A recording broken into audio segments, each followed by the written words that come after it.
Salut tout le monde, j'espère que vous allez bien. Pour ceux qui ne me connaissent pas, mon nom est Camilla Brennan. Ça fait 5 ans que je suis avec Sensi, conseillère indépendante, directrice, en chemin pour me rendre jusqu'au top. Aujourd'hui, je vais vous parler de quelque chose de vraiment important que j'ai eu beaucoup de questions dessus. Là, je cherche mes papiers. Ça va pas bien quand tu les trouves pas. Je veux vous parler des impôts parce que j'ai eu beaucoup de questions là-dessus. Puis, c'est important de savoir qu'est-ce qu'on peut déduire. On s'entend, c'est pas un rabais, c'est une déduction de votre revenu. Puis là, j'ai aucune idée où c'est que j'ai mis mes papiers de cette année. Ça va pas bien. J'ai demandé à Joanie Lavigne de m'aider. Puis elle avait fait un document. Donc, si vous voulez le document, il va falloir lui demander à elle. Mais elle a fait ça ici avec, dans le fond, des sections pour les dépenses. Donc, si vous ne saviez pas, quand que vous avez une entreprise à domicile, vous pouvez déduire une partie de vos dépenses courantes pour la maison. Donc, exemple que vous êtes locataire, vous pouvez mettre une partie de votre loyer dessus. Donc, la façon que ça fonctionne, que ce soit pour la maison ou pour un logement, vous devez prendre le pied carré total du logement et regarder la portion que vous utilisez de votre maison ou votre logement. Pour Sensi, exemple que vous avez 1, 2, 3, 4, 5, 6 pièces, comme moi, j'utilise une de ces pièces-là pour Sensi. Donc, je vais faire un 6e qui est environ 16% de ma surface habitable. Là, je vais être bien claire. Avant, ça se peut que votre comptable vous dise différemment. Vous vous fiez sur votre comptable. S'il vous plaît, je ne suis pas une comptable. Je vous dis juste qu'est-ce que moi, mon comptable m'a dit. C'est vraiment mieux de faire affaire avec un comptable qui sait quoi déduire pour vous, mais vous allez devoir préparer vos papiers vous-même. Donc, chaque mois, je fais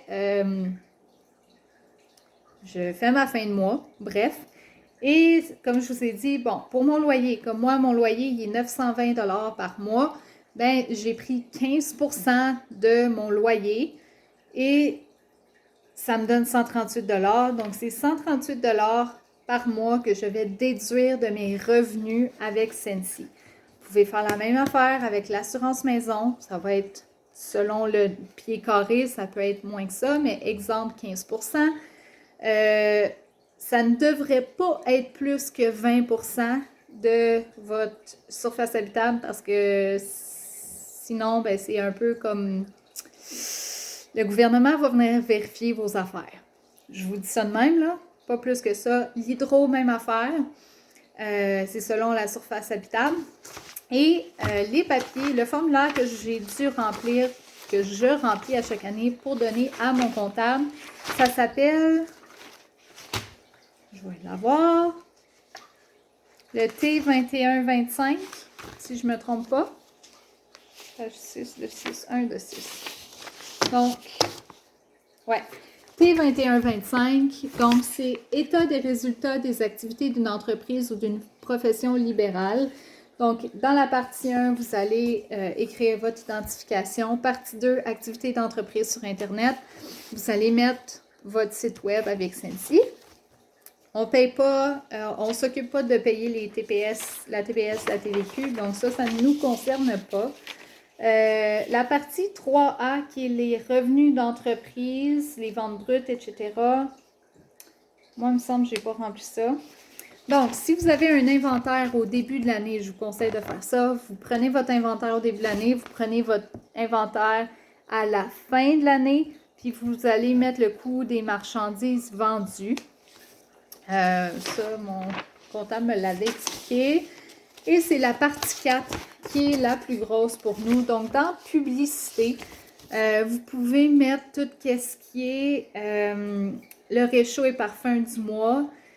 C'est le pourcentage que vous n'avez pas vendu. Exemple, sur les 9 bars, je prends 6 bars pour faire des échantillons. Ben, c'est ça que je vais déduire de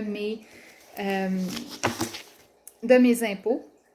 Votre site web personnel, le SWP, vos cartes d'affaires, les catalogues, les brochures, les ensembles d'échantillons de fête. Donc, quand on change et qu'on achète la trousse d'échantillons de transition, vous mettez ça dans la publicité. Si vous achetez des moules, des produits pour faire des échantillons, exemple que vous prenez des washer with puis que vous les séparez dans des petits pots, bien ça, vous allez mettre dans la publicité.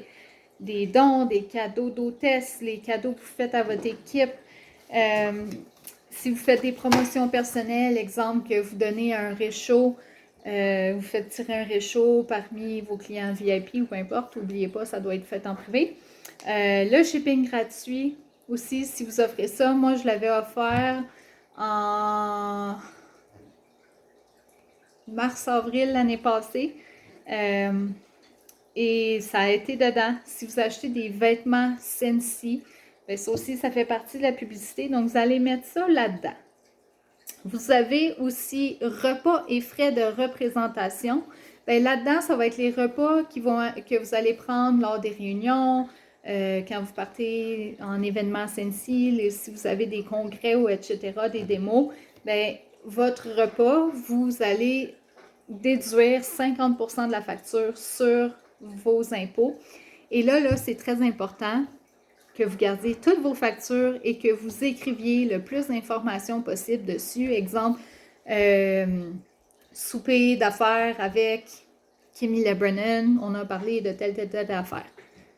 Si vous avez le numéro de téléphone, encore mieux, parce que si jamais le gouvernement du Canada vient voir vos papiers, au moins vous avez vos preuves. OK? Là-dedans aussi, dans les frais de représentation, bon, si vous allez avec le T2125, bien ça va aller dans les frais de déplacement, donc hôtel, congrès, ticket. Si vous pognez un ticket, c'est aussi déductible. Je vous dis ça de même, là, pendant que vous alliez à une démo. Donc, c'est ça, les voyages aussi. Donc, intérêts et frais bancaires, si vous avez un compte à part pour Scentsy, une carte de crédit à part, ça va aller là-dedans. Taxes d'affaires, droits d'adhésion, nous, on n'a pas ça. Frais de bureau. Donc, dans les frais de bureau, c'est les timbres, les stylos, les trombones, papeterie, crayons. Les petites affaires vont aller là-dedans. Et dans papeterie et fourniture de bureau, c'est là que vous allez mettre les frais d'inscription d'événements, exemple le World Tour, puis la réunion Scentsy. Les frais comptables, donc si vous prenez un comptable, ça va vous coûter quelque chose, vous mettez ça là-dedans. Moi, en fait, je l'ai mis dans honoraires professionnels. Ça, c'est mon comptable qui m'a dit de le mettre là. Comme je vous dis, c'est toujours mieux de demander à un comptable. Mais je vous donne une idée de ce que vous pouvez déduire. OK? Dans les fournitures de bureau, vous allez mettre les sacs, les rubans, les papiers cadeaux, les sacs, les bouteilles, les contenants d'échantillons, les décorations pour les démos, les événements, papier, encre, imprimante, tablette portable si vous en achetez cette fois-là. OK? Vous pouvez aussi, service public, c'est le cellulaire hydro-internet, livraison, transport et messagerie, si vous payez shipping, ça va là-dedans. Vous avez une partie aussi pour, ça c'est la partie 7, excusez, pour l'automobile. Donc, vous pouvez soit prendre le kilométrage parcouru dans l'année, puis je pense que c'est 54 cents le kilométrage que vous avez fait pour votre entreprise. Donc, si vous êtes allé porter une commande, si vous êtes allé faire une démo, mais là, en ce moment, il ne devrait pas avoir des démos. OK, je vous dis ça de même. Ou vous pouvez prendre l'essence que vous avez utilisée pour aller faire vos livraisons. OK? Vous pouvez mettre votre assurance auto aussi dedans. Donc, exemple, moi, j'ai parcouru 5 km l'année passée pour mon entreprise sur les 12 000 que j'ai parcouru avec mon auto. ben je vais prendre le pourcentage du 5 000 sur le 12 000. Là, je ne suis pas bonne en maths, mais en tout cas, bref, faites ça. Puis ça va être le pourcentage de l'assurance auto que je vais déduire. Tout ce qui est droit d'immatriculation, permis, vous pouvez avoir une déduction pour ça, l'entretien, la réparation, l'huile, changement d'huile, les pneus, etc., etc. Vous pouvez déduire ça sur vos impôts. Si vous payez du stationnement aussi, ça c'est complètement remboursable à 100%. Stationnement, taxi, autobus, avion. Je pense que c'est ça. Est-ce qu'il y avait d'autres choses? Ah oui, si jamais vous allez vous faire les cheveux ou esthétique ou peu importe pour une démo ou un événement, vous pouvez déduire une partie. Même chose si vous achetez des vêtements ou des chaussures pour un événement, c'est aussi déductible. Donc, c'est ça. Donc, moi, ce que je fais, dans mon auto, j'ai des petits calepins comme ça. C'est plus facile pour moi, là, au début de l'année, en janvier, j'écris c'est quoi le total, c'est quoi mon kilométrage de mon auto. Et je fais la même chose à la fin de l'année. Et quand je pars pour quelque part, ben, j'écris la date, j'écris où je m'en vais. Exemple, livraison, Louise, le début du kilométrage et la fin. Il y a des applications pour ça, mais moi, j'aime bien être papier-crayon. Et à chaque mois, je fais ma fin de mois, j'ai mes factures là-dedans. Puis là, j'ai tout écrit, publicité, comment ça m'a coûté, repas, frais de représentation, assurance, intérêt, frais bancaires, frais de bureau, papeterie, blablabla. Bla, bla, bla. C'est tout là. Donc, à la fin de l'année, quand je prends ce papier-là, j'accumule tout. Je peux remplir mon formulaire T2125, je pine ça à mon comptable et tout est dans la poche. Donc, comme je vous ai dit, je ne suis pas comptable, je n'ai pas la réponse à tout, mais ça peut peut-être vous aider à savoir qu'est-ce que vous pouvez déduire. Donc, j'espère que ça va vous aider. Passez une belle journée. Bye!